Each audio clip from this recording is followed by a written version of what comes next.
you. We can provide a real service. Join the club. You guys are really smart about this science stuff. Someone is creating a device that amplifies paranormal activity. And we might be the only ones who can...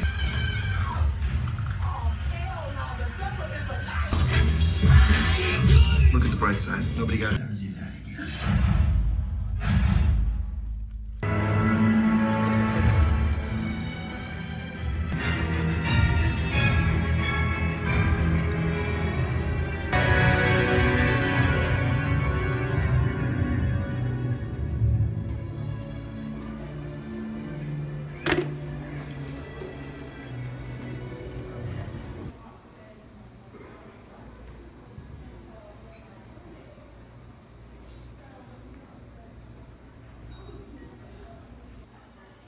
Movie's over, so just wait.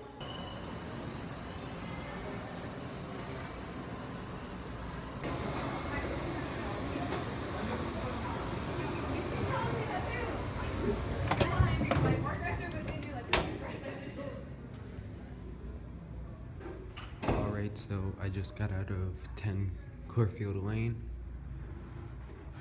I cannot wait to review this film once I get home, so let's get out.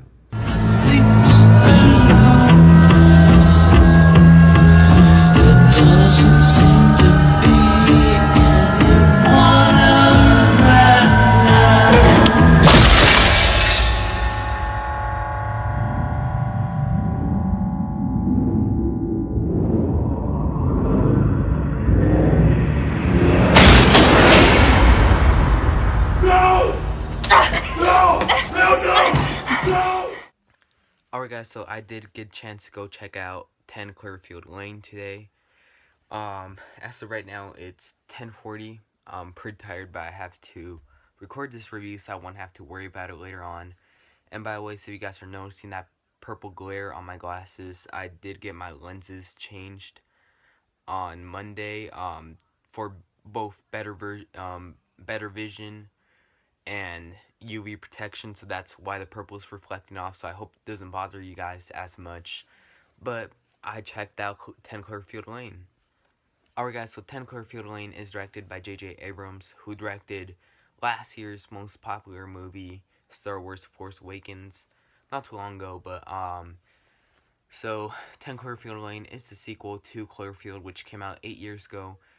But this one is not found footage, where in the first movie it was found footage, and this one's just, you know, filmed normally, as normal film would. So the story basically centers around a woman named Michelle. She basically broke up with her boyfriend. There's some billion thoughts going into her head when she's driving, and then she gets distracted and crashes. And, you know, meanwhile, when she's driving, there's basically some type of toxic released into the air, and she doesn't really know about it. And if you get exposed to that toxic, your body basically starts to rot. And John Goodman rescues her from getting her body rot or dying for getting exposed to that. So he takes her to basically a underground house under his farm, and it's not just him, it's also, you know, Michelle and another guy. All three are there in bottom. They're bonding together. They are arguing, and, you know, there's something very suspicious about John Goodman's character, that basically the two youngest people in this movie try to investigate, and not just about him, but about the house.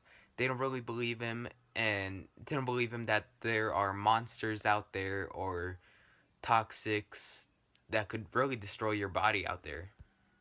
There's really only three main actors in this movie. Again, we have John Goodman, Mary Elizabeth Winstead, and John Gallagher Jr. You know, they're basically the only actors in this movie. They're all trapped in this underground house, and they deliver very good performances.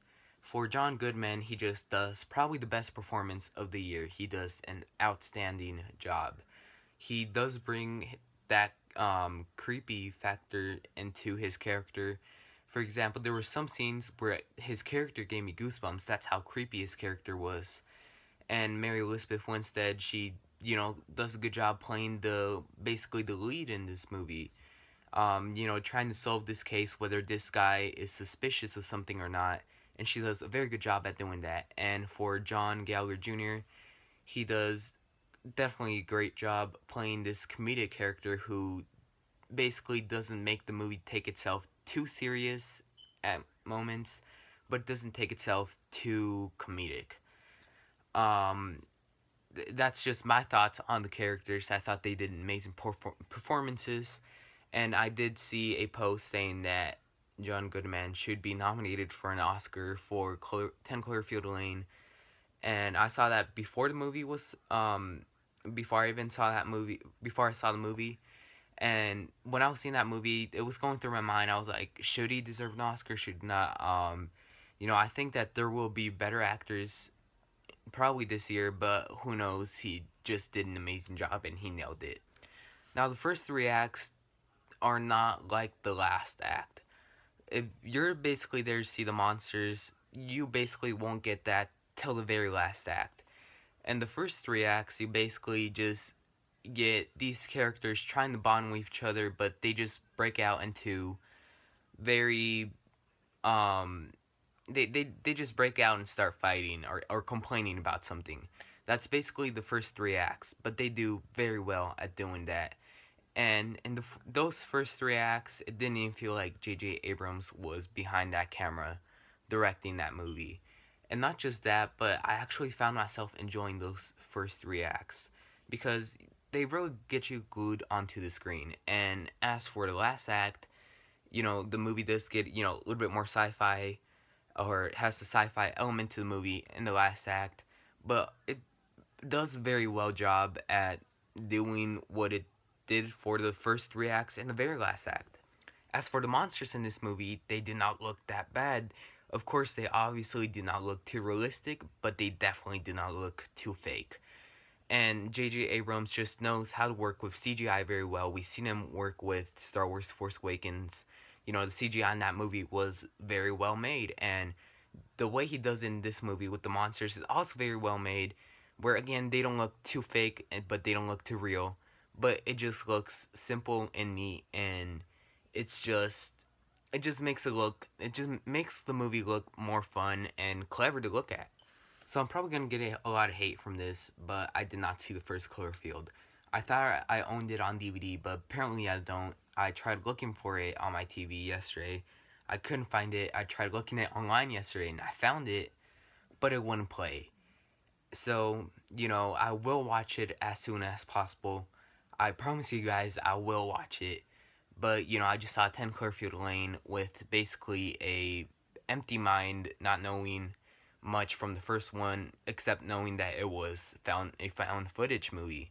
And again, this one is not found footage, so don't be expecting any found footage in this movie at all. Alright guys, so overall, 10 Cloverfield Lane was a very surprising movie, and it's definitely going to get a good rating from me.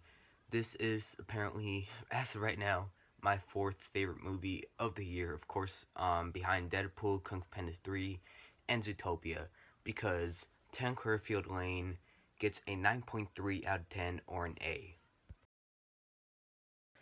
Overall, very surprising movie, and did check this movie out on IMAX. Did you watch it? Are you gonna watch it? Why don't you want to watch it? Just leave your comments down below. I'm curious. And I honestly have no idea what my next movie day is. I think it's gonna be Allegiant next week, but we'll see. And see you guys later. And bye.